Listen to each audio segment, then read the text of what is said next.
Well, good morning. My name is Jessica, one of the pastors at Twin Lakes, and as always, it's great to be joining you for today's video Devo. So I actually had a video Devo all prepared to go, but then this weekend I was sitting listening to Adrian's awesome sermon on prayer, and I thought I need to share a different story. So if you missed that sermon, go check it out. It's at tlc.org. You can find it.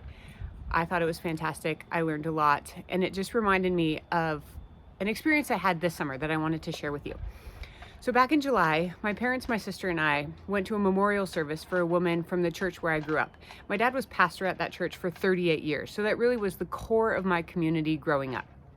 And you know, when you go back there, you're going to step into this community that saw you from the time you were born and watched you grow to be the person that you are today. And so when I walked into that room, one of the first people that I noticed was a woman named Anita Faye. And Anita is now close to 90 years old, and she is in a wheelchair. Now, I had not seen Anita for at least 15 years, probably since my dad's retirement party. And I could tell when I looked at her that she wanted to talk to me. So I bent down to talk to Anita, and Anita is a German immigrant. She still has her accent. She always did. Growing up, Anita just was always really well put together.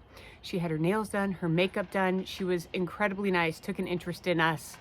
Sadly, now as an adult, I realized I don't really know that much about her, nor took a lot of time to get to know her. But I always remember her when I think about Anita Faye, I think about just somebody that was positive and present and kind. So Anita, I kneeled down next to Anita, and I don't know what I expected her to say, but it definitely was not what she said. So I kneeled down next to her, grabbed her hand, looked into her beautiful bright blue eyes, and this is what Anita said in her German accent, which I cannot reproduce. But she said, "You know, I prayed and prayed and prayed for you that God would give you your babies, and I'm so thankful that He did." And again, I don't know what I thought she was going to say, but it was definitely not that. And it was this very sweet, very sacred moment where I thanked her. I was able to pull out my phone and show her pictures of Logan and Clara. I know I've shared this before, but we went through a very dark, difficult road to have our children.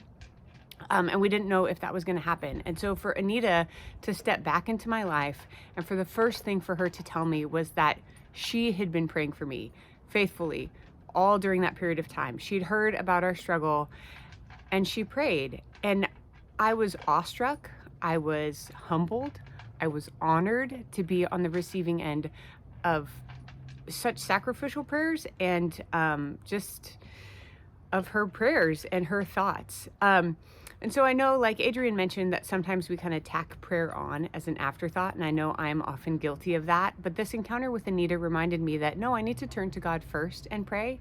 And I need to pray not just for what I want, but also for what others want. One of the things that Adrian shared was a question another pastor asked, and he said, if God answered all your prayers, would it change your world or would it change the world? And again, as I heard that question, I thought that's what Anita was praying for. You know, Anita's prayers for me to have babies, it didn't change her world one bit. Anita's world is still very much the same. But those prayers allowed her to participate in what God was doing in my life. And those prayers radically transformed my life and gave me the blessing of our two little babies. And so as I think back on that, I think that I want to, two things I think. One, I want to be more faithful in prayer when I know people are going through a difficult time, to faithfully and regularly pray for them, and also to encourage them and tell them that I'm praying for them. Because I never would have known that Anita was there thinking about me and praying for me if she didn't have the opportunity to tell me. So I hope that story encourages you today. You know, you never know what God is doing behind the scenes or who He's working through or who is praying for you. So pray a little bit today for somebody you know going through a difficult time, and maybe let them know that you're praying for them. I hope you have a great day.